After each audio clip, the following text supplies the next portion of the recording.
यस्त्वात्मरतिरेप्स्यान् आत्मतृप्तश्च मानवः आत्मन्येव च संतुष्टस्तस्य कार्यं न वेद्यते।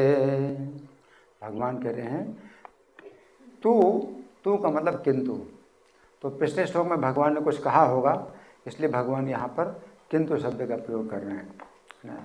भगवान कह रहे हैं किंतु यस्तु आत्मरति अप्सा, जिसकी आत्मा में ही रति है, फिर आत्मसंतुष्ट, और जो आत्मा में ही संतुष्ट है,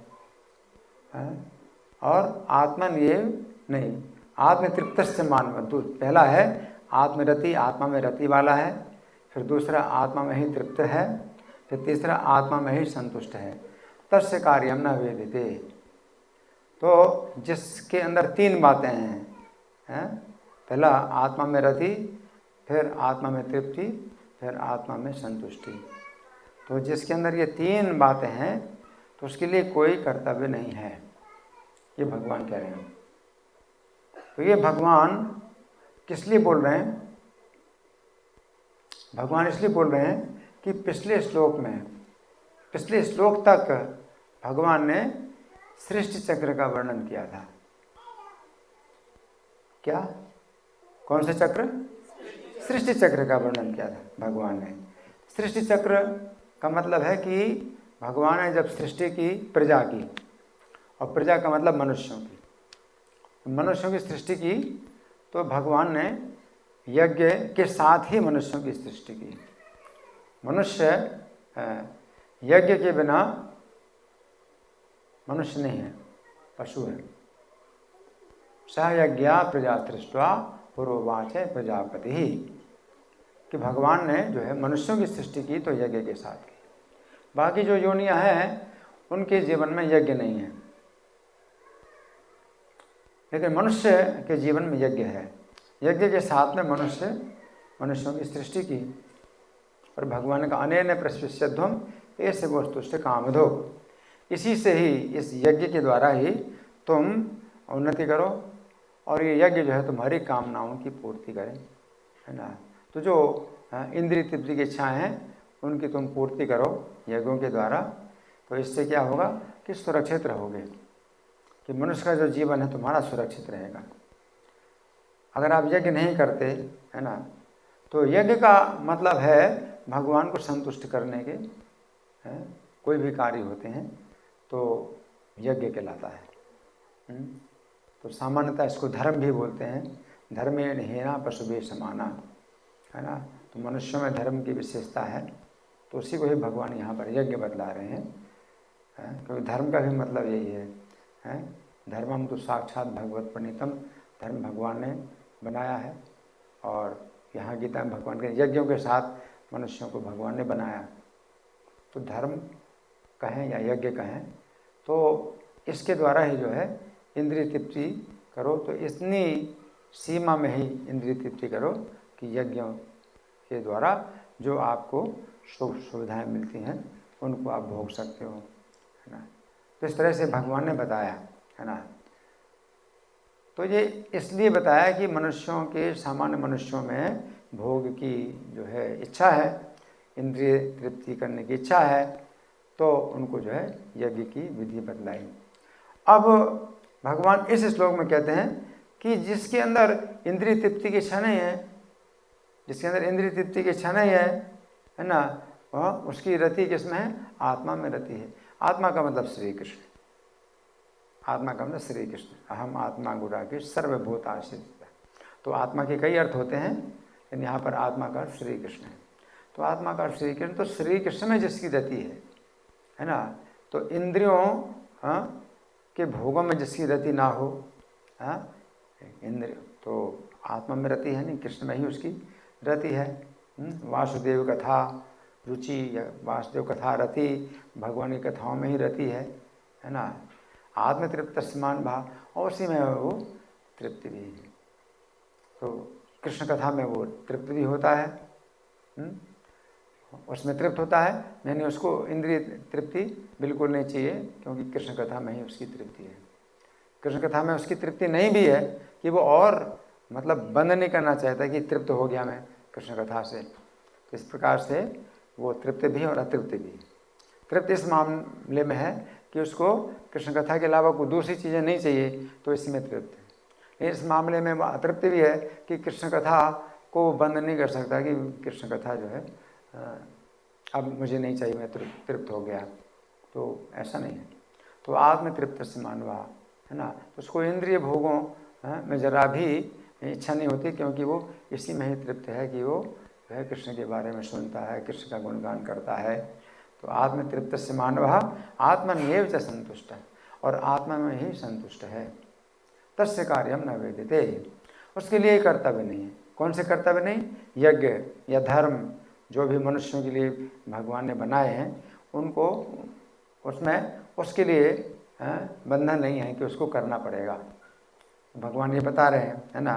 तात्पर्य में प्रभुपाद कहते हैं, जो व्यक्ति पूर्णतया कृष्ण भावना भावित है और अपने कृष्ण भावनामृत के कार्यों से पूर्णतया संतुष्ट रहता है, उसे कुछ भी नियत कर्म नहीं करना होता, है ना। तो ये जो है प्रभुपाद तात्पर्य में लिख रहे हैं। अब तात्पर्य तो मैं पूरा नहीं पढ़ूंगा, क्योंकि हमें 8 श्लोक पूरे करने हैं। तो यहाँ पर प्रभुपाद जो बता रहे हैं, तो वो यही बात है कि मनुष्यों के जीवन में धर्म की आवश्यकता है कि वे धर्म का पालन करें, क्योंकि उनको इंद्रिय तृप्ति चाहिए। लेकिन जो कृष्ण में ही रति वाले और कृष्ण में ही तृप्ति वाले, कृष्ण में ही संतुष्टि वाले, तो वो तो सबसे ऊंचे धर्म में स्थित हैं, वो तो सबसे ऊंचे धर्म में स्थित हैं। और फिर वो कृष्ण के ही साथ हैं, तो कृष्ण के ही नियंत्रण में कार्य कर रहे हैं। तो उनका कुछ ऐसा है कोई कार्य नहीं कि वो मनमाना कुछ कार्य कर रहे हैं, क्योंकि वो कृष्ण को समर्पित है। तो कृष्ण से उनको सीधे डायरेक्शन प्राप्त होता है, दिशा प्राप्त होती है ना। तो वो कोई अपना मन माना तो कुछ कार्य करेगा नहीं, कोई कृष्ण की दिशा में ही कार्य करेगा, है ना। लेकिन भगवान कहते हैं कि उसके लिए कोई बंधन नहीं कि भाई ये करना पड़ेगा आपको, क्योंकि लोग जो है कृष्ण के जो है समर्पित नहीं है, कृष्ण को समर्पित नहीं है और इंद्रिय तृप्ति भोगना चाहते हैं। तो उनके लिए बंधन है कि अगर अपनी मन माने तरीके से इंद्रिय तृप्ति करोगे तो बंधन मिलेगा। मनुष्य के जीवन से नीचे आप जाएंगे, पशु पक्षियों के जीवन में या नरक में जाएं तो गिरना होगा।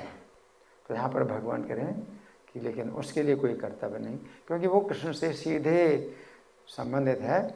तो अगर उसको जो है कोई शास्त्र और साधु और आचार्य, है ना, अगर उसको मार्गदर्शन नहीं देते हैं, तो कृष्ण से स्वयं उसको मार्गदर्शन मिलता है।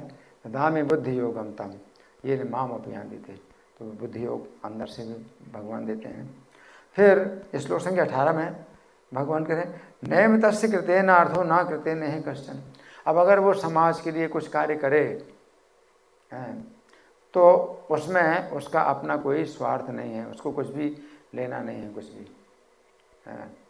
और अगर ना करे तो उसमें भी उसका कोई नुकसान नहीं है।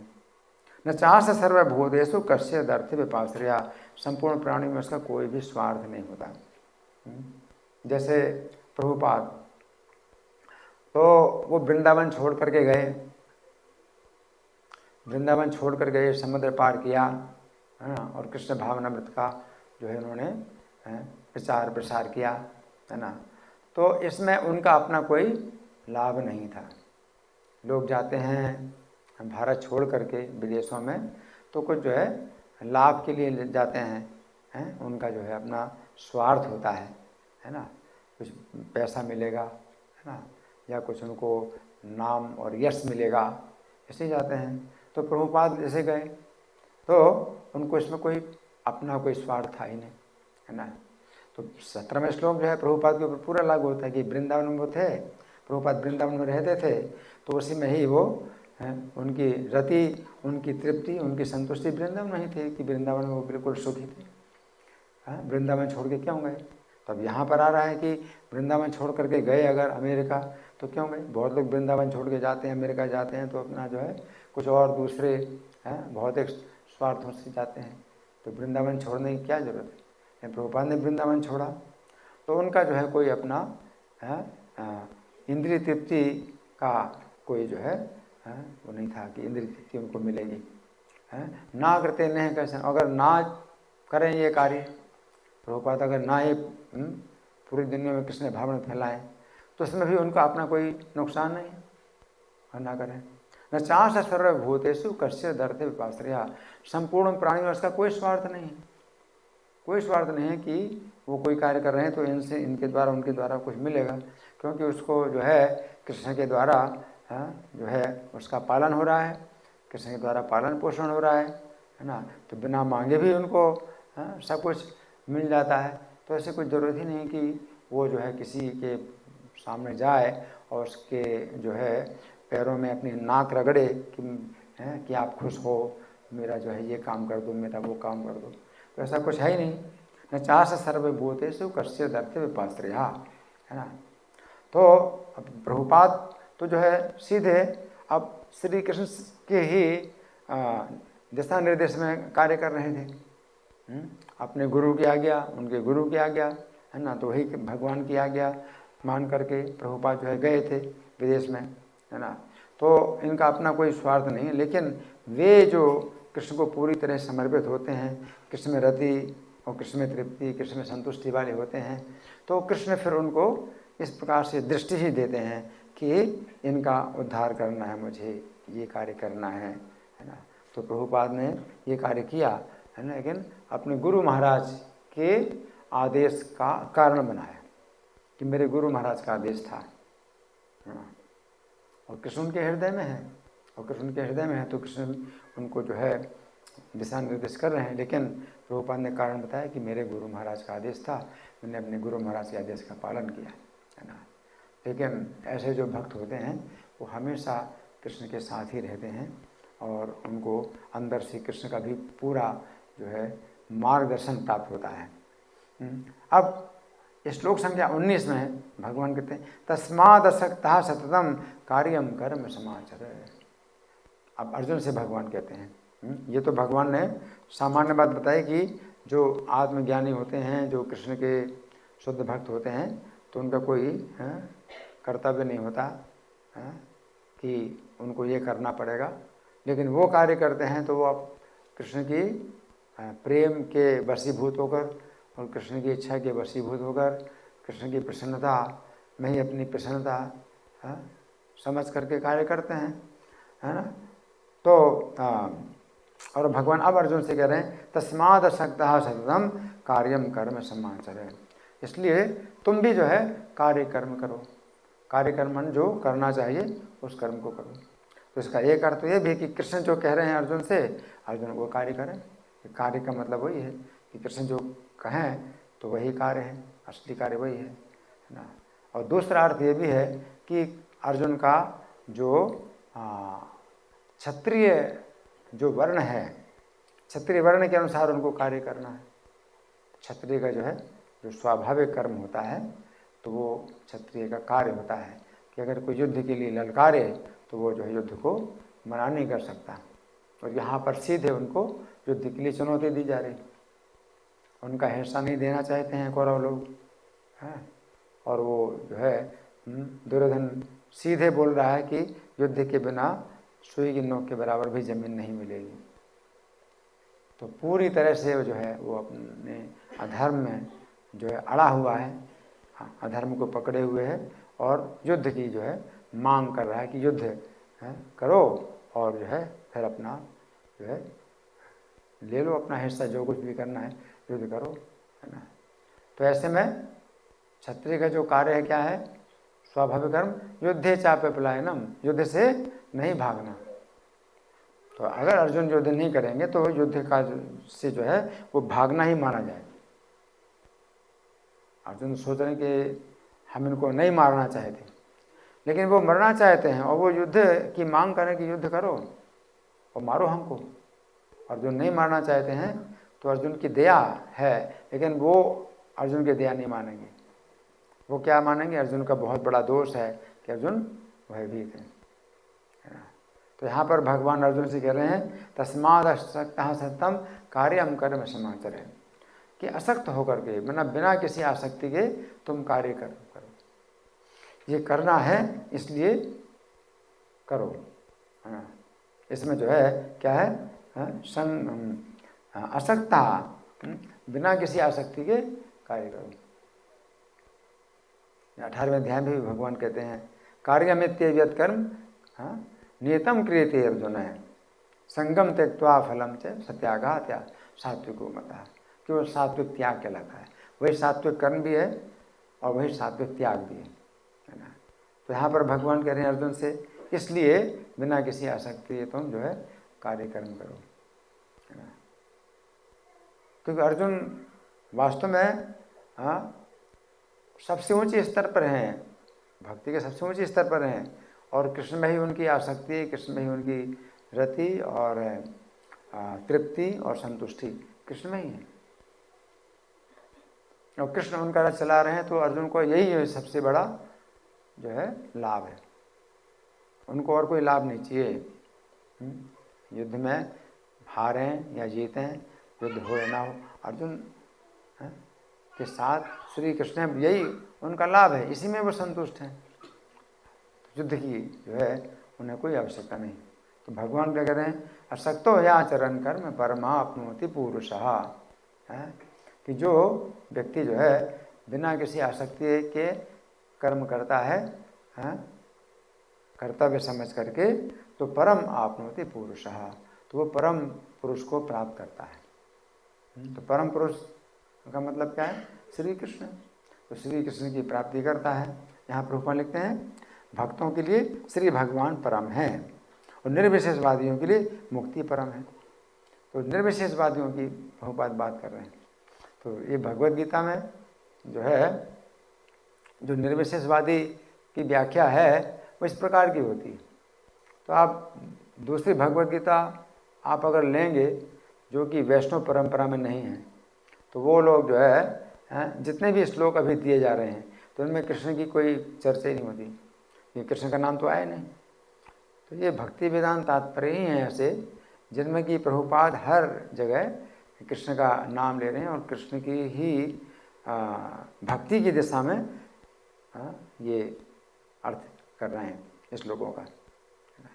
तो जो भगवद्गीता में कृष्ण का चरम उपदेश है, सर्वधर्मान परित्यज्य माम एकम शरणं व्रज, सब धर्म को त्याग के मेरे शरण में आओ।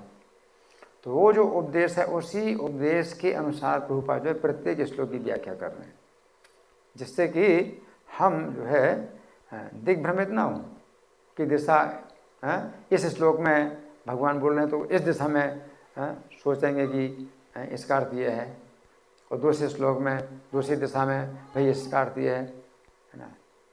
तो प्रभुपाद के तात्पर्य जो है मतलब इसलिए बहुत उपयोगी हैं कि प्रत्येक तात्पर्य में एक ही दिशा है, एक ही दिशा है कि कृष्ण को प्रसन्न करना है ना।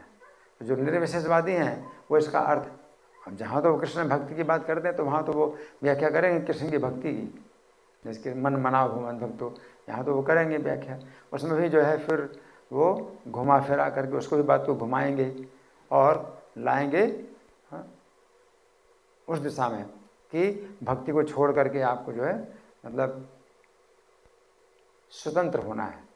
तो निर्विशेषवादी लोग जो है जहाँ भक्ति परक श्लोक है वहाँ पर भी वो कैसी व्याख्या करते हैं कि भक्ति अगर आप करते हैं तो उस भक्ति के द्वारा फिर आगे आप क्या होंगे, आप एक हो जाएंगे, उनमें एक हो जाएंगे। तो इसलिए निर्विशेषवादी जो है उस चीज़ को मानते हैं कि भाई सबसे ऊंची स्थिति वो है कि हम जो है मतलब एक अपने को जो है अकेला ही समझें और कोई हमारे लिए ईश्वर नहीं है और ना ईश्वर की सेवा है, ना किसी की हम सेवा करना चाहते हैं, ना हम किसी की शरण लेना चाहते हैं, हम अकेले ही स्वतंत्र रूप से सुखी हैं। निर्विशेषवादियों का ये लक्ष्य। तो यहाँ पर भी प्रभुपाद बताते हैं कि परम की प्राप्ति करता है। तो निर्विशेषवादी क्या कहेंगे, मुक्ति। वो कैसी मुक्ति, ऐसी मुक्ति जिसमें कोई ईश्वर नहीं, ना ईश्वर की भक्ति हो, ना ईश्वर की सेवा हो, आप अकेले हैं और बिल्कुल उसी में ही संतुष्ट हैं, इसी में ही सुखी हैं और आपको कोई ज़रूरत ही नहीं कि किसी ईश्वर की आप भक्ति करें, सेवा करें। निर्विशेषवाद है। तो प्रभुपाद बताते हैं ज़्यादा से ज़्यादा जो है ठीक है निर्विशेषवादियों की। और उनकी टीकाओं को पढ़कर कोई भक्त नहीं बनता, है ना। तो प्रभुपाद जो है निर्विशेषवादियों का खंडन करते हैं। और प्रभुपाद कहते हैं यहाँ कि भक्तों के लिए परम शब्द का अर्थ क्या है? परम की प्राप्ति करता है, भगवान का परम की प्राप्ति करता है ना। तो परम वस्तु, जो सर्वोच्च वस्तु हैं, वो तो श्री कृष्ण है। तो श्री कृष्ण की सेवा ही सर्वोच्च वस्तु है। जीव के लिए कृष्ण की सेवा ही सर्वोच्च वस्तु है। ये निर्विशेषवादी क्या कहेंगे? नहीं, हम जो है भगवान में मिल जाएंगे और हमें ना तो भगवान को देखना है, ना भगवान से मिलना है, ना भगवान से कोई संबंध बनाना है। हम स्वयं ही संतुष्ट अपने आप में रहें और ना किसी के सामने झुकें और ना किसी की सेवा करें। ये निर्विशेषवाद है ना। तो प्रभुपाद बताते हैं कि ऐसी सब ठीक है इस तरह की, है ना। तो यहाँ प्रभुपाद बताते हैं कि निर्विशेषवादियों के लिए मुक्ति परम है ना। तो परम आपनोति पुरुषः, जो पुरुष है वो परम को प्राप्त करता है ना। तो परम का मतलब गीता में भगवान बताते हैं तद धाम परमम मम, वो मेरा परम धाम। तो यहाँ परम का मतलब परम धाम, और परम धाम वो मेरा परम धाम है, भगवान की मेरा परम धाम है। तो आप वहाँ परम धाम में आप जाते हैं तो वैकुंठ का वर्णन भागवतम में मिलता है 30 स्कंद में कि वैकुंठ में कैसे जो जीव होते हैं वो भगवान की सेवा में लगे रहते हैं। वो सर्वोच्च सुख है, भगवान का गुणगान करना। वैकुंठ है, वैकुंठ में हर कोई भगवान का गुणगान करता है। सर्वोच्च सुख वो है भगवान की सेवा, भगवान की दास्ता। तो यहाँ प्रभुपाद बताते हैं कि निर्विशेषवादियों के लिए मुक्ति परम है। अतः जो व्यक्ति समुचित पथ प्रदर्शन पाकर और कर्म फल से अनासक्त होकर कृष्ण के लिए या कृष्ण भावनामृत में कार्य करता है, वो निश्चित रूप से जीवन लक्ष्य की ओर प्रगति करता है। आगे श्लोक संख्या है 20। कर्मणैव संसिद्धिं आस्थिता जनकादयः लोक संग्रहमेवापि संपश्यन् कर्तुमर्हसि। अब भगवान क्या कह रहे हैं? अभी तक तो बात भगवान ने की अर्जुन से कि अर्जुन इतने ऊंचे धरातल में है कि उनको कोई कार्य नहीं उनके लिए हैं, वो कृष्ण के साथ ही तृप्त हैं, संतुष्ट हैं और रत है ना। लेकिन अब भगवान क्या कह रहे हैं कि जनक आदि जो राजा हुए हैं, जो कि जीवन मुक्त हो गए हैं, इस जीवन अपने जीवन काल में ही वो जीवन मुक्त हो गए, लेकिन कर्म नए भी संसिद्धि, लेकिन उन्होंने कर्म के द्वारा ही संसिद्धि प्राप्त की। तो कर्म के द्वारा संसिद्धि प्राप्त की तो पहले उन्होंने कर्म किए, है ना। मतलब पहले उनके अंदर कुछ इंद्रिय तृप्ति की इच्छा रही और वो जो है कर्म करते करते उनका इतना शुद्धिकरण हो गया कि अब इंद्रिय तृप्ति की इच्छा नहीं रही और वो भक्ति के धरातल पर आए। तो जनक आदि जो है राजा लोग भक्ति के धरातल पर आए, है ना, कि कृष्ण में ही रति, कृष्ण में ही तृप्ति, कृष्ण में ही संतुष्टि। तो इस धरातल पर जनक आदि राजा लोग आए, लेकिन पहले इस धरातल पर नहीं थे। वे पहले निम्न धरातल पर थे, जो कि कर्मियों का धरातल है, कि इंद्रिय तृप्ति चाहते थे। लेकिन वो राजा लोग जो है उस धरातल पर रह करके उन्होंने कर्म किए। कर्म किए कैसे? कर्म किए भगवान को प्रसन्न करने के लिए। तो वो कर्म किए उन्होंने, और उससे क्या हो गया? उनको भगवान में फिर रति और तृप्ति और संतुष्टि उनको प्राप्त होने लगी। तो भगवान के लिए कर्म जो है, अर्जुन के लिए जो कर्म है, ये तो यह है कि भगवान की इच्छा के अनुसार वो कर्म कर रहे हैं, उनका कोई बंधन नहीं कर्म के लिए कि उन्हें करना पड़ेगा, है ना। लेकिन भगवान के जनक आदि राजाओं का जो जीवन था वो ऐसा नहीं था कि जन्म से वो मुक्त थे, जन्म से मुक्त नहीं थे, लेकिन जो है वो कृष्ण की शिक्षाओं के अनुसार कार्य करते करते वो फिर कृष्ण में उनकी रति, तृप्ति, संतुष्टि हो गई। तो भगवान कह रहे हैं कि कर्म की जो विधि है, तो ये जो है एक अपने आप में साधन भी है कि ये इस विधि का पालन करें तो आत्मशुद्धि होगी। तो आत्मशुद्धि के लिए उन्होंने कर्म किए, और जब शुद्ध हो गए तो फिर भगवान कहते हैं कि वो तब भी कर्म करते रहे। जनक आदि राजाओं ने संन्यास नहीं लिया।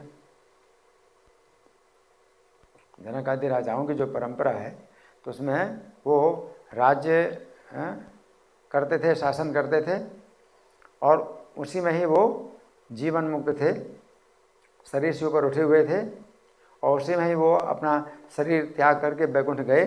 तो उन्होंने संन्यास नहीं लिया कभी। भगवान ये बता रहे हैं अर्जुन से कि जनक आदि राजा लोग ऐसे हैं। कर्मण्य भी संसिद्धिम आथ राजन का देहा। जनक आदि राजा लोग कर्म के द्वारा संसिद्धि प्राप्त किया, और संसिद्धि प्राप्त करने के बाद भी वो कर्म करते रहे, अब लोगों को दिखाने के लिए, लोगों से वो कर्म कराने के लिए। जनक आदि राजा जो जितने भी राजा हुए हैं मिथिला के, वो सब जनक कहलाते हैं, सब जनक कहलाते हैं। मिथिला के राजा निमि थे पहले, है ना, और उनका नाम निमि था, लेकिन वशिष्ठ मुनि के शाप से उनको शरीर छोड़ना पड़ा। लेकिन जो महाराज निमि के जो ब्राह्मण थे, यज्ञ कराने वाले ब्राह्मण थे, उन्होंने यज्ञ करके देवताओं को प्रसन्न किया, और देवता लोग उस यज्ञ में प्रकट हुए। तो बोले, देवता लोग प्रसन्न होकर बोले कि क्या चाहिए आप लोगों को? तो ब्राह्मण ने कहा कि हमारे राजा महाराज को जो है जीवित कर दीजिए। देवताओं ने जीवित कर दिया। तो महाराज ने भी बोले कि नहीं, इस शरीर में मैं नहीं आना चाहता हूँ, क्योंकि इस शरीर में मृत्यु की हमेशा संभावना रहती है। तो मैं ऐसे शरीर में नहीं आना चाहता जहाँ मृत्यु की संभावना हो। तो देवताओं ने उनको जो है स्थान दिया, सब प्राणियों की पलकों में निवास करो। तो हमारी पलकें जो है जो बंद होती हैं और खुल जाती हैं, तो ये निमेष काल कहलाता है। तो निमि से ही ये निमेष काल बना है, जो पलकें बंद होती खुलती हैं। तो महाराज निमि की उपस्थिति का पता चलता है कि प्रत्येक प्राणी की पलकों में महाराज निमि निवास करते हैं। यहाँ उनको मृत्यु का कोई भय नहीं है। तो वो जो है निमि महाराज ने अपना शरीर स्वीकार नहीं किया। तो फिर निमि की वंश परंपरा की रक्षा के लिए ब्राह्मणों ने उनके शरीर का मंथन किया, क्योंकि उनका पुत्र जो है मिथिला का राजा बनेगा। तो वंश परंपरा की रक्षा के लिए अब जो है महाराज निमि के शरीर का मंथन किया। तो उस मंथन से जो है एक पुरुष जो प्रकट हुआ, तो उसका नाम जनक हुआ। जन्मना जनक सो भूत। तो महाराज निमि के शरीर से उसका जन्म हुआ, और वो जो है जनक कहलाया। जनक का मतलब है जन्म देने वाला। तो महाराज निमि के वंश को अब वो जन्म देगा, इसलिए वो जनक कहलाया। जनक माने पिता होता है ना। तो वो जनक इसलिए कहलाया क्योंकि महाराज निमि का वंश तो नष्ट हो गया था। तो अब ये जो बालक है ये महाराज निमि के वंश को जन्म देगा, तो जनक कहलाया, है ना।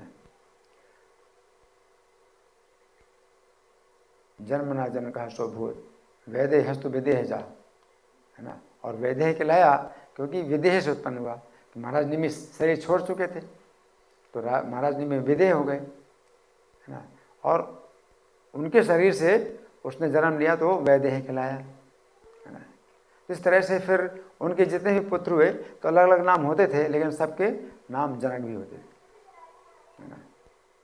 उसी वंश में महाराज क्षीरध्वज भी हुए, एक राजा जो कि श्री राम के अवतार काल में थे, सीता जी के पिता थे। तो वो क्षीरध्वज थे। तो सभी जनक कहलाते हैं, लेकिन अलग अलग नाम के जनक। तो क्षीरध्वज नाम के जनक थे जो कि सीता जी के पिता थे।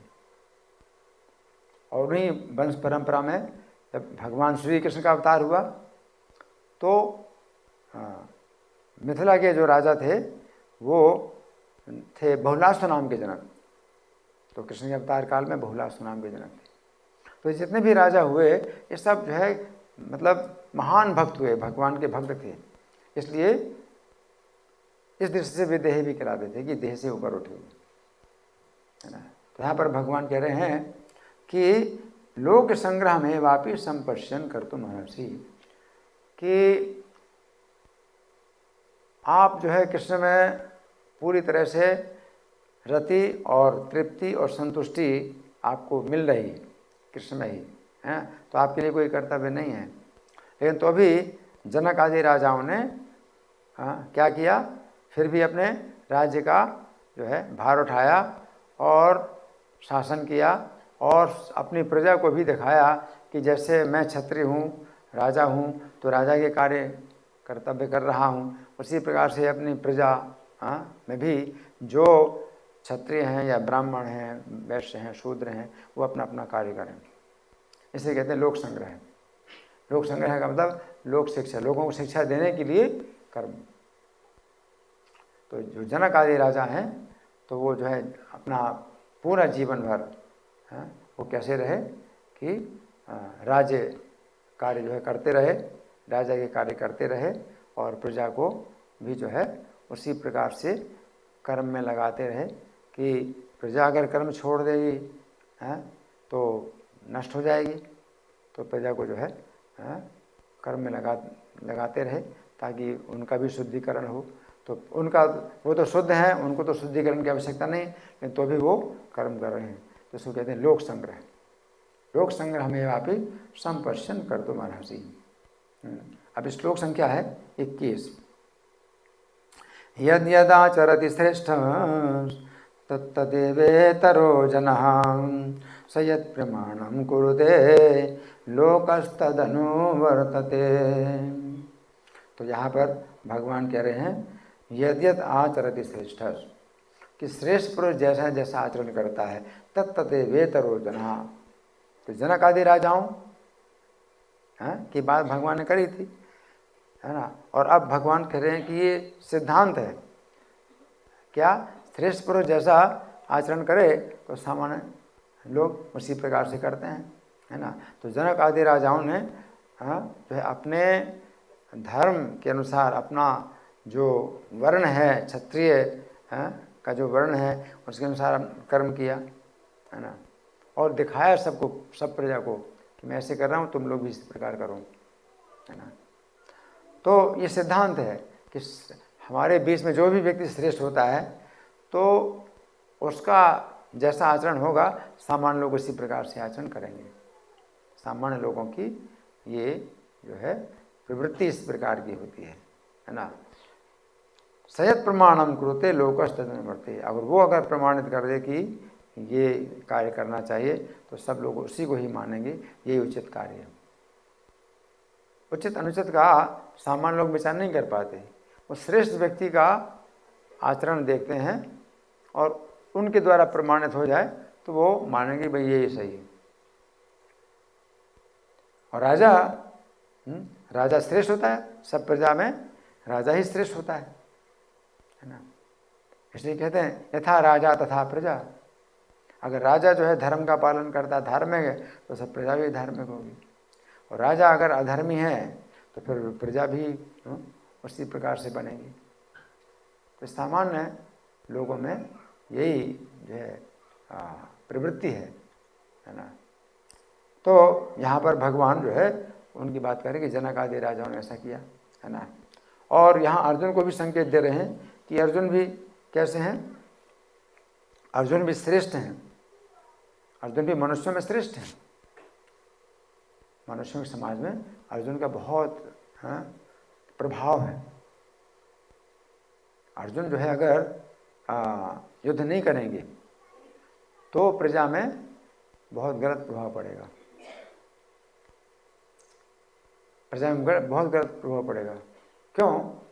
क्योंकि अर्जुन क्षत्रिय हैं और उन्होंने अन्याय भी किया अर्जुन के साथ सब प्रकार का, है ना। तो उनका जो है धन छीना, उनका राज्य छीना और पत्नी के साथ भी जो है उन्होंने बहुत अन्याय किया, है ना। और अर्जुन अगर युद्ध ना करें तो फिर प्रजा क्या करेगी? तो प्रजा भी कहेगी भाई ऐसे ही सहन करना चाहिए, है ना। तो जो समाज के गलत तत्व होते हैं तो वो फिर जो है करेंगे अपना दुष्कर्म करेंगे, गलत काम करेंगे, है ना। और सब लोग कहें भाई अर्जुन ने सहन किया है, तो अर्जुन ने भी जो है छोड़ दिया कि भाई जो कुछ किया है ठीक है, तो फिर वो जो गलत लोग हैं तो वो जो है इस आधार पर गलत काम करेंगे, और जो है जो अर्जुन के जो है जो अर्जुन को जो सही मानते हैं तो वो जो है फिर क्या करें, कोई शिकायत नहीं करेंगे, है ना। तो ये जो है मतलब क्या है कि बहुत बड़ी जिम्मेदारी है। भगवान अर्जुन को संकेत दे रहे हैं तुम्हारी बहुत बड़ी जिम्मेदारी है कि अगर उन आतताइयों को दंड ना दिया, उनको मृत्यु दंड ना दिया, तो फिर आगे क्या होगा, समाज में बहुत उत्पात होगा। और अगर अर्जुन इनको दंड देंगे, आतताइयों को दंड देंगे, है ना, तो समाज में फिर ये एक शिक्षा मिलेगी सबको कि ये कार्य जो है मतलब क्या है, ये मृत्यु दंड होता है इसमें, इस कार्य से मृत्यु दंड मिलेगा, है ना, तो ये कार्य नहीं करना चाहिए। तो एक जो है स्थापना हो जाएगी, इस सत्य की स्थापना हो जाएगी, ये धर्म की स्थापना हो जाएगी, है कि कोई अगर ऐसे अधर्म करता है तो उसको मृत्युदंड मिलना चाहिए। तो यहाँ पर भगवान कह रहे हैं सहत प्रमाणम कुरुते लोकस्तदन वर्तते। तो प्रभुपाद तात्पर्य में लिखते हैं सामान्य लोगों को सदैव एक ऐसे नेता की आवश्यकता होती है जो व्यावहारिक आचरण द्वारा जनता को शिक्षा दे सके। यदि नेता स्वयं धूम्रपान करता है तो वह जनता को धूम्रपान बंद करने की शिक्षा नहीं दे सकता। तो वही प्रमाण है कि प्रभुपाद बता रहे हैं कि नेता लोग जो है अगर नियमों को तोड़ते हैं, 4 नियम तोड़ते हैं नेता लोग, 4 नियम तोड़ते हैं, तो वो अगर शिक्षा दें तो शिक्षा नहीं लोग मानेंगे। वो क्या कहेंगे कि हमारे जो नेताजी हैं ये जो बोलते हैं ये तो बोलने के लिए है, करने के लिए तो यही है कि करो। वो अगर मांसाहार व्यभिचार जुआ नशा करते हैं और आप जनता में कहते हैं नहीं करना चाहिए, नहीं करना चाहिए, तो इस तरह से सहत प्रमाणम कुरुते लोकस्तदन वर्तते। प्रभुपाद अमेरिका में भी गए तो अमेरिका का प्रमाण मिल गया। अमेरिकन सरकार ने इस आंदोलन का बड़ा स्वागत किया। अब अमेरिकी सरकार को भी कुछ इसका लाभ पता नहीं कि असली लाभ क्या है।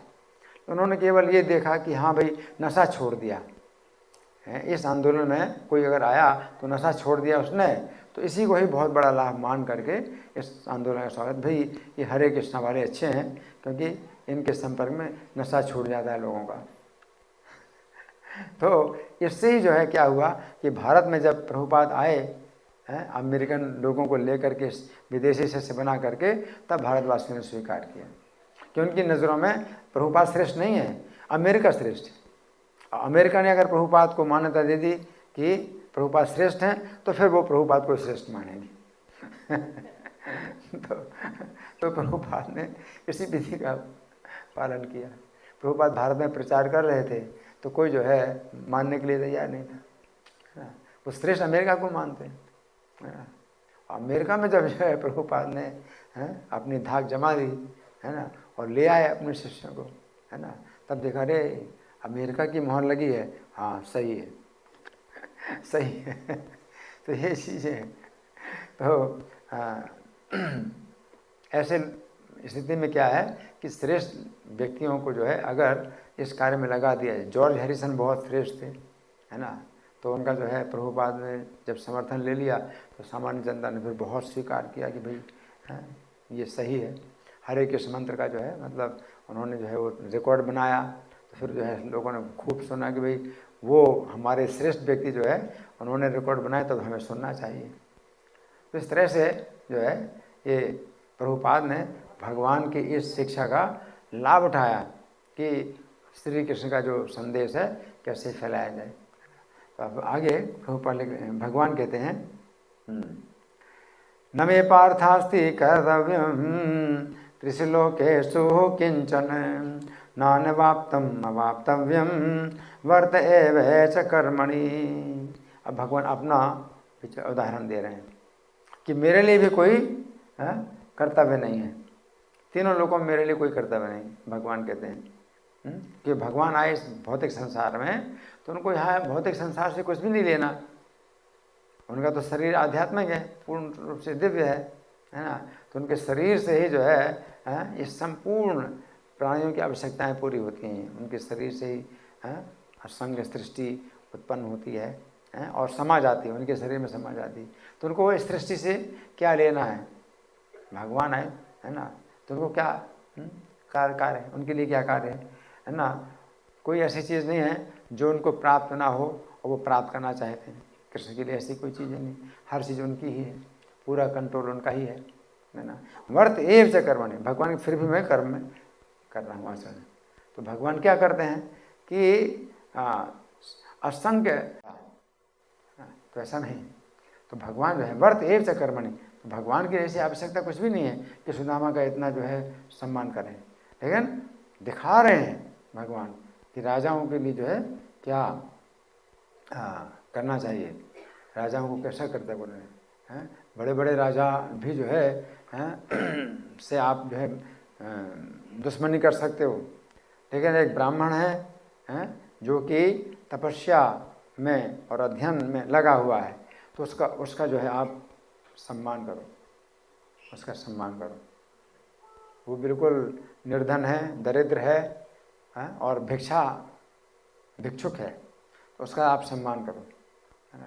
चाहे बड़े बड़े राजाओं के सामने आप जो है नहीं झुकते और युद्ध करते हैं तो अलग बात है। तो ये भगवान ने दिखलाया वर्त एव च कर्मणि, है ना। इसके बाद फिर श्लोक संख्या 23 है। भगवान कहते हैं यदि हम न वर्तेयम जातु कर्मण्य तंद्रितः मम वर्तमान वर्तन्ते मनुष्या पार्थ सर्वशः। भगवान कहते हैं यदि मैं अतंद्रित होकर के कार्य ना करूं, अतंद्रित का मतलब असावधान, अच्छा यहाँ पर है ना। तो अगर मैं जो है अतंद्रित हो गए, तंद्रा के बिना, तंद्रा का तो मतलब क्या होता है कि जैसे बैठे बैठे आप ऊँघते हैं ना, तो उसको तंद्रा कहते हैं, है ना। तो कई बार जो है बैठे बैठे नींद आती है ना, उसको तंद्रा बोलते हैं, निद्रा नहीं होते, तंद्रा बोलते हैं। तंद्रा में क्या होता है कि अगर नींद आती है और जैसे गिरने लगते हैं तो नींद खुल जाती है, तो तंद्रा है ना। तो भगवान कहते अतंद्रता कि मतलब जरा भी मुझे जो है, अगर मैं जो है तंद्रा का शिकार होंगी जरा देर के लिए भी, मतलब कुछ इधर उधर का काम करूं, तो क्या होगा, मम वर्तमान वर्तन्ते मनुष्या पार्थ सर्वशः, मनुष्य लोग जो है मेरे हिसाब से करने लग जाएंगे, क्योंकि सबकी नज़र मेरे ऊपर है, श्रेष्ठ व्यक्ति के ऊपर सबकी नज़र है। इस श्रेष्ठ व्यक्ति को बहुत संभल के चलना है कि कैसे उठना है, कैसे खड़े होना है, कैसे बैठना है, सब उसको, क्योंकि उसके ऊपर सबकी नज़र है, वो केंद्र है सब लोगों की नज़र का, है ना। और वो अगर कोई ऐसे उल्टा सीधा कार्य करे तो जो है लोगों को तुरंत जो है मौका मिल जाएगा कि हाँ वो ऐसा करते हैं तो हम भी ऐसा करेंगे।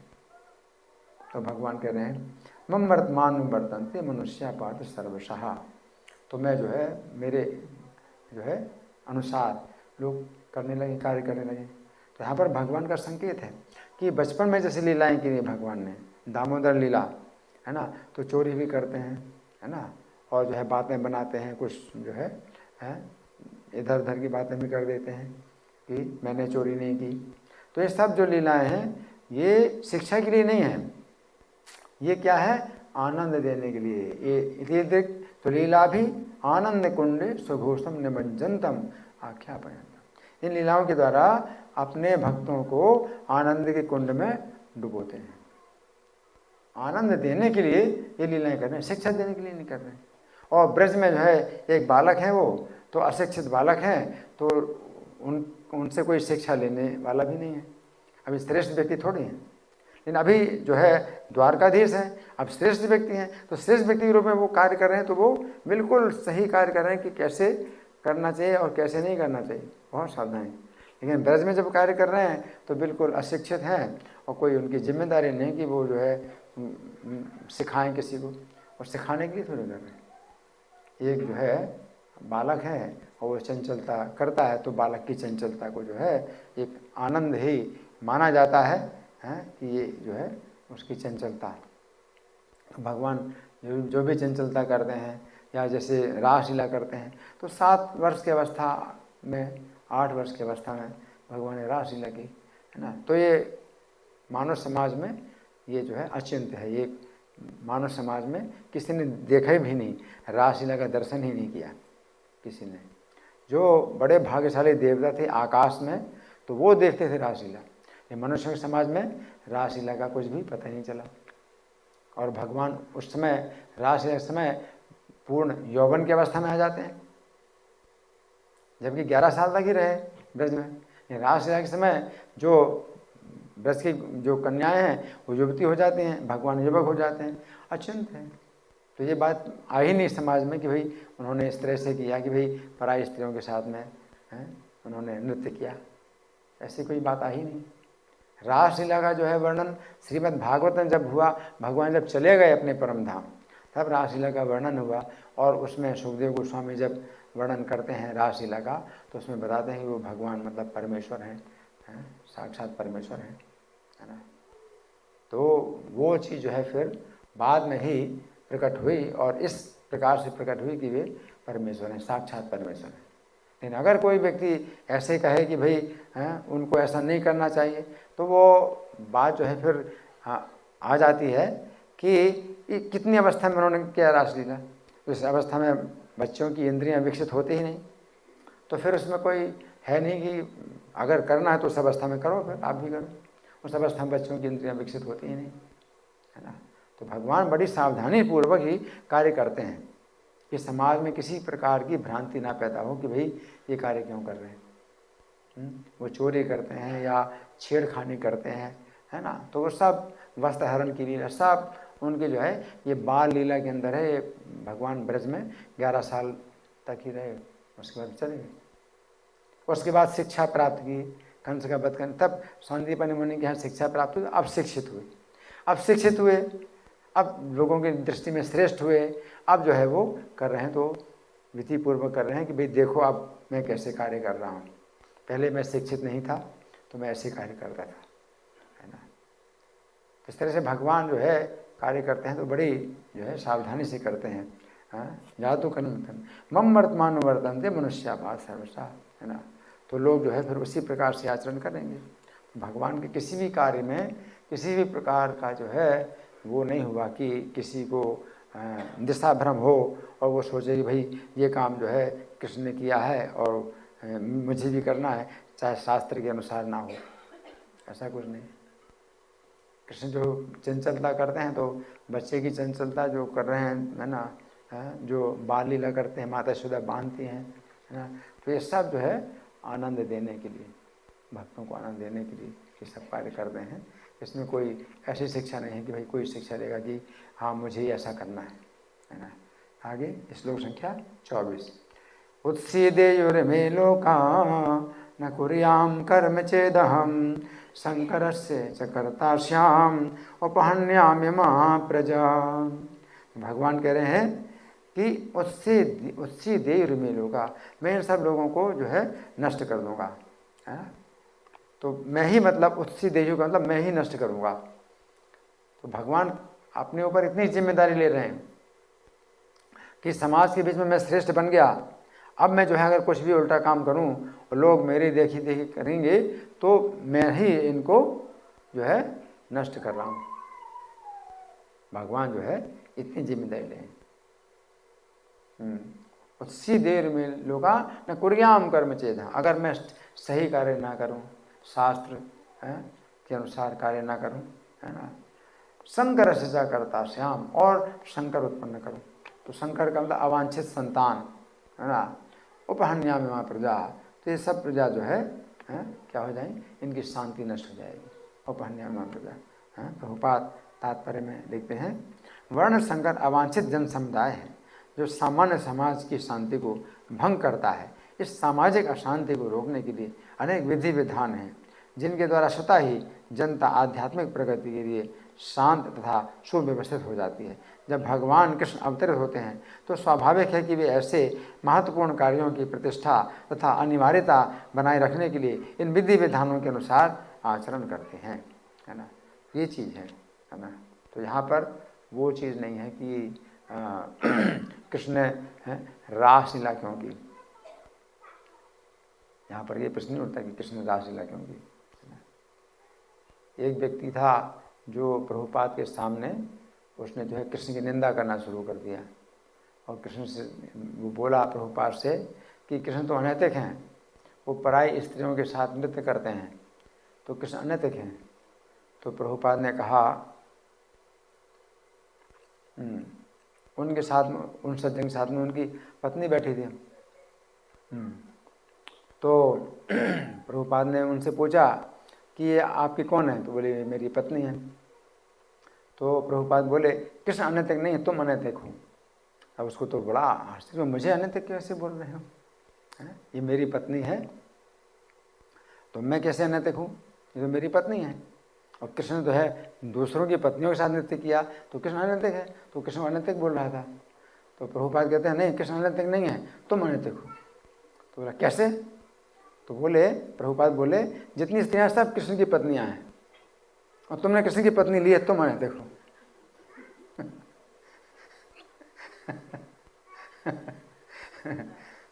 ऐसा जवाब कि वो जीवन भर सोचेगा कि कैसा जो है मुझे जवाब मिला, कैसा जवाब मिला। तो कृष्ण परमेश्वर हैं। जब कृष्ण चले गए अब हम उनको कृष्ण को परमेश्वर के रूप में मान रहे हैं। जब तक कृष्ण थे तो समाज में वो जो है मनुष्य के रूप में ही अपने को दिखाते थे। कोई उनको कृष्ण को अगर परमेश्वर कहेगा तो कृष्ण उत्तर नहीं देंगे, है ना। तो मनुष्यों के समाज में वो अपने को मनुष्य दिखला रहे थे। तो उन्होंने जो रासलीला की वो मनुष्य के समाज में वो प्रकट ही नहीं हुई। बड़े भाग्यशाली देवता लोग देख पाए। आकाश में देवता गंधर्वो गुणगान कर रहे हैं भगवान का, और जो है अप्सराएं नृत्य कर रहे हैं, और जो है जो संगीत हैं विद्याधर हैं वो संगीत बजा रहे हैं। तो उनका सौभाग्य था जो भगवान की रासलीला देखा। मनुष्य के समाज में रासलीला आई नहीं। अब जब रासलीला का वर्णन हुआ श्रीमद् भागवत में तो उनको परमेश्वर घोषित किया गया पहले कि वो परमेश्वर है। अब रासलीला हम अगर सुने तो उनको परमेश्वर मान के हम जो है उनकी रासलीला सुनेंगे, है ना। तो फिर उसमें हम जो है उनके ऊपर कोई दोष नहीं दे सकते और ना हम उनकी नकल कर सकते हैं। इस तरह से जो है मतलब ये सब बातें हैं। तो अभी हमारे पास कितना समय है, अभी कुछ प्रश्नोत्तर कर सकते हैं, कितना समय है? यहाँ पर हमारे लीडर साहब नहीं हैं, अभी प्रश्नोत्तर कर सकते हैं ना? ठीक है। तो अभी हमने कुछ चर्चा की है, कितनी देर के लिए है? अभी 5:40 हुआ है। कितना समय हमारे पास है? 6 बजे तक। बहुत अच्छा, 20 मिनट का समय है। ठीक है, हैं? अच्छा 10 मिनट, चलो ठीक है 10 मिनट, ठीक है 10 मिनट के लिए हमारे पास समय है। तो आप लोगों की ओर से कोई प्रश्न है या मैं प्रश्न करूं? मैं प्रश्न करूं? ठीक है, तो मैं प्रश्न कर रहा हूं, है ना। तो भगवान जो है जब अर्जुन को ये कहते हैं कि कोई ऐसे भी व्यक्ति होता है जिसके लिए कोई कर्तव्य नहीं है। जब भगवान कहते हैं अर्जुन को बताते हैं कि कोई ऐसा भी व्यक्ति होता है जिसके लिए कोई कर्तव्य नहीं है, तो वो कैसा है जिसके लिए भगवान कह रहे हैं? कौन बताएगा? हाँ माता जी, माइक लो।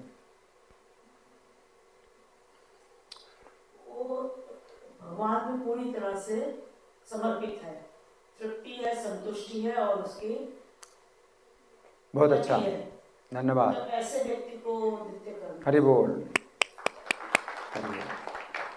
अच्छा, तो इसके पहले भगवान ने जो है कई श्लोकों में जो कर्तव्य बताए, तो कर्तव्य किन लोगों के लिए बताए कर्तव्य कि उनको यज्ञ करना चाहिए या धर्म का पालन करना चाहिए, तो वो कर्तव्य किन लोगों के लिए बताए थे? कौन बताएगा? कैसे लोगों के लिए? हाँ जी, माइक लो, माइक लो, माइक लो। उन लोगों को यज्ञ करने चाहिए जो इंद्र तृप्ति करना चाहते हैं। हाँ, जो भगवान श्री कृष्ण में आसक्त नहीं है और उनको इंद्रिय तृप्ति करना है। हाँ, तो आजकल क्या है कि वो कोई भावना ही नहीं है, धर्म की भावना ही नहीं कि धर्म क्या है, अधर्म क्या है। और आजकल के लोग जो है सब उसी तरह से कर रहे हैं, जो इच्छा हो सो करें। तो फिर क्या होगा, इनको मनुष्य का जीवन नहीं मिलेगा। ऐसे लोगों को मनुष्य का जीवन नहीं मिलेगा। अगर अपनी इच्छा से जो है इंद्रिय तृप्ति करते हैं और कोई नियमों का पालन करते ही नहीं कि क्या करना है क्या नहीं करना है, जो मन में आए सो करे। वो लिखा भी रहता है, जस्ट डू इट, जो तुम्हारे मन में आए तो करो, है ना। तो ये तो इससे क्या होगा, मनुष्य का जीवन नहीं मिलेगा। क्योंकि मनुष्यों की रचना भगवान ने की है ना, किसके साथ की? यज्ञ के साथ की, या धर्म, है ना। तो इसमें जो क्या है, आप भगवान की चेतना में आप रहिए, भगवान की चेतना में रहिए, भगवान की चेतना के में जो है आप रहिए और उनके बनाए हुए जो नियम हैं उनके अनुसार आप जो है इंद्रिय तृप्ति करिए।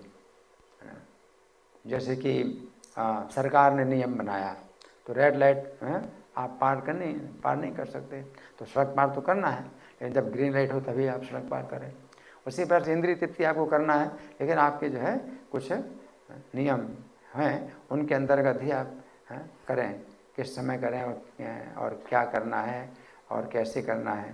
तो ये सब चीज़ें जो है मतलब कुछ है सीमाएं होती हैं, सीमा रेखा होती है। लेकिन सीमा रेखा आपकी कोई नहीं है तो फिर क्या होगा, ये मनुष्य का जीवन नहीं है, पशु का जीवन है। तो भगवान ने जो है ये बात बताई। हाँ, इसके बाद फिर भगवान ने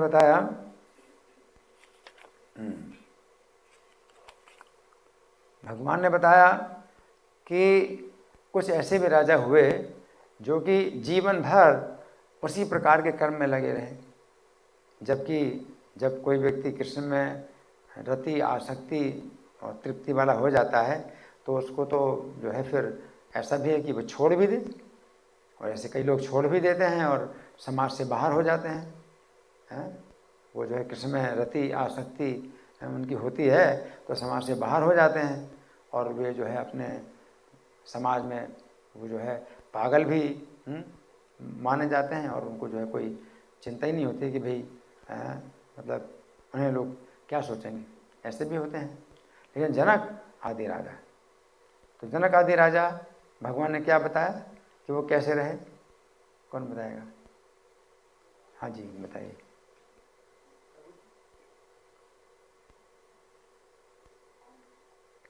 प्रभु जी, जनक आदि राजाओं ने सिर्फ अपने नियत कर्मों को किया, नियत कर्मों को करते हुए भगवान को समर्पित किया।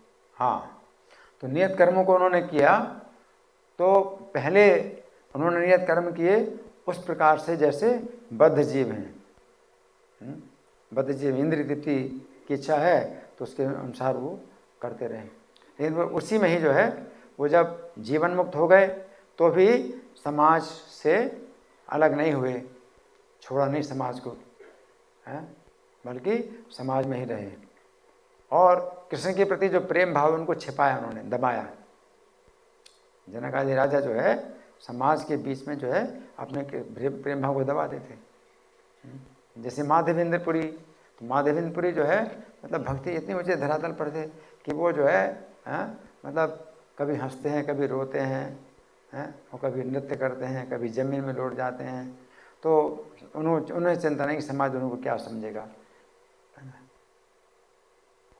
तो लोग समाज के लोग जो है उनको पागल समझते हैं, उन्हें कोई चिंता नहीं। लेकिन जनक आदि राजा कैसे थे, वो जो है कृष्ण के प्रति जो अपना प्रेम है उसको छिपा करके और सामान्य जनता की तरह जो है कार्य करते थे, ताकि लोग भी जो है मतलब उसके अनुसार कार्य करें और शुद्ध होंगे। नहीं तो कैसे होते हैं, सहजिया लोग होते हैं।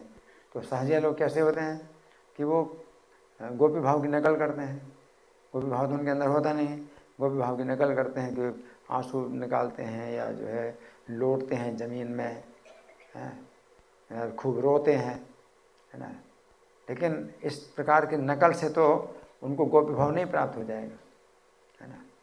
तो जनक आदि राजा भी अगर मान लो कृष्ण के प्रेम में ऐसे हो जाए, पागल हो जाएं, है ना, तो क्या होगा, जनता उनकी नकल करेगी तो वो उनका तो सबका नुकसान होगा, क्योंकि वो तो प्रेम के धरातल पर जनता है नहीं, जनता सामान्य जनता तो उसको जो है उसी प्रकार कर्म में लगाया जाएगी जिससे कि समाज की व्यवस्था सही बनी रहे और उनका शुद्धिकरण हो, है ना। चैतन्य महाप्रभु जो है कृष्ण प्रेम में बिल्कुल पागल हों, है ना, तो वो जो है वो समाज से बिल्कुल अलग होकर के ही वो जो है कृष्ण के प्रेम का आस्वादन करते थे,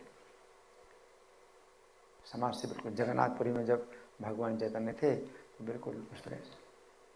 लेकिन जब संन्यास नहीं लिया था तो वो जो है गोपी गोपी गोपी जब बोलने लगे तो चैतन्य महाप्रभु उस भाव में थे कि गोपियों का जो है मतलब बहुत जो है कृष्ण के प्रति प्रेम है, और वो कृष्ण की ही निंदा करने लगे।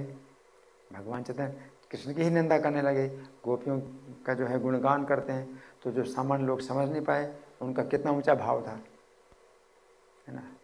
तो वो जो है चैतन्य महाप्रभु शिक्षा देने लगे, चैतन्य महाप्रभु निंदा करने लगे।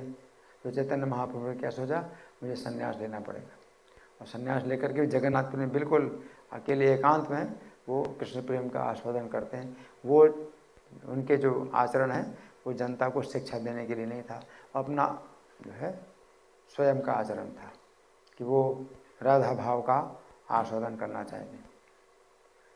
लेकिन जहाँ तक जनता को शिक्षा देना है तो जनता को शिक्षा देना तो हरि नाम का जो है वो कीर्तन कराते हैं, हरि नाम की शिक्षा देते हैं, युग धर्म की स्थापना की, संकीर्तन आंदोलन की स्थापना की।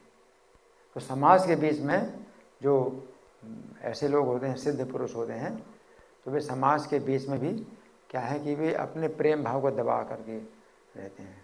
तो प्रभुपाद का भी जो प्रेम था कृष्ण के प्रति, प्रभुपाद का कृष्ण के प्रति जो प्रेम था, तो कभी उनके आंसू आ जाएं कभी तो अपने आंसुओं को रोक लेते थे, क्योंकि उन्हें तो प्रवचन देना है और वो शिक्षा देनी, कृष्ण भावनामृत की शिक्षा देनी, प्रारंभिक शिक्षा देनी। तो कृष्ण के प्रति जो प्रेम होता था या आंसू होते थे तो रोक लेते थे। तो इसका मतलब यही है कि जो सिद्ध पुरुष होते हैं तो वे भी जो है मनुष्य के समाज में अगर वो प्रचार करते हैं तो फिर प्रचार की दृष्टि से फिर वो वही आचरण करेंगे जो कि दूसरों को भी कराएंगे, ऐसा आचरण करेंगे। तो फिर भगवान जब कहते हैं यद्यत आचरति श्रेष्ठ, श्रेष्ठ पुरुष जैसा आचरण करता है तो सामान्य लोग उसी प्रकार से आचरण करते हैं, है ना। तो इस तरह से भगवान अर्जुन को जिम्मेदारी सौंप रहे हैं कि तुम्हारी बहुत बड़ी जिम्मेदारी है, अगर तुम युद्ध नहीं करोगे तो सामान्य लोग भी फिर विरोध नहीं करेंगे। तो इसका क्या उत्तर है, भगवान अर्जुन को जो जिम्मेदारी दे रहे हैं, अर्जुन युद्ध नहीं करना चाहते हैं और अर्जुन श्रेष्ठ पुरुष हैं, तो लोग जो है इस प्रकार से कैसे जो है समाज में उत्पात होगा, कौन बताएगा। अर्जुन अगर युद्ध नहीं करेंगे हैं और अर्जुन श्रेष्ठ हैं तो समाज में जो है ये माना जाएगा भी अर्जुन ने युद्ध नहीं किया, है ना। तो इस तरह से समाज में कैसे उत्पात हो जाएगा, कैसे लोग जो है नष्ट होंगे, कौन बताएगा जी।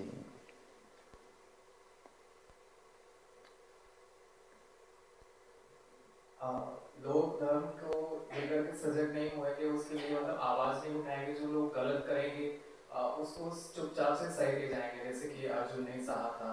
धन्यवाद, बिल्कुल सही है ना।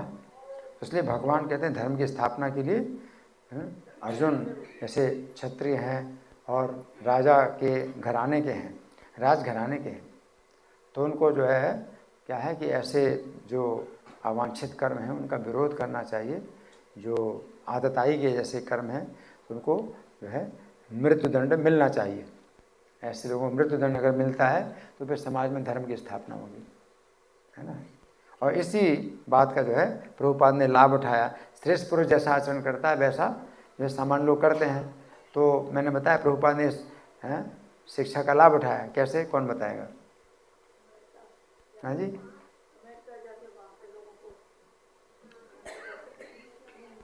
नहीं और कोई? आपने तो बोल दिया, और कोई जिसने नहीं बोला उत्तर? किसने उत्तर? कोई उत्तर, कौन उत्तर देगा?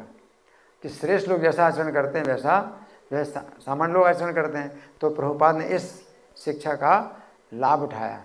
कैसे लाभ उठाया? अपने प्रचार में। हाँ, माइक दो, माइक दो। प्रभुपाद ने अमेरिका जाकर जो है वहाँ पे सबका प्रचार किया और बड़े जितने भी लोग थे उनसे जो है इनका ये पालन करवाया। उसके बाद अपने शिष्यों को लेकर जो अमेरिका से यहाँ आए भारत में, तो सभी लोगों ने उसको माना। हरि बोल। तो प्रभुपाद की इतनी मतलब दूरदृष्टि थी ना कि जब अमेरिका का ठप्पा लग गया तो फिर माना कि भाई ये सही है। तो प्रभुपाद जो है अमेरिका का ठप्पा लगवाया उन्होंने, है ना, अपना इस आंदोलन को जब फैलाया उन्होंने। ठीक है, धन्यवाद। ग्रंथराज श्रीमद् भगवद गीता की जय। श्रील प्रभुपाद की जय।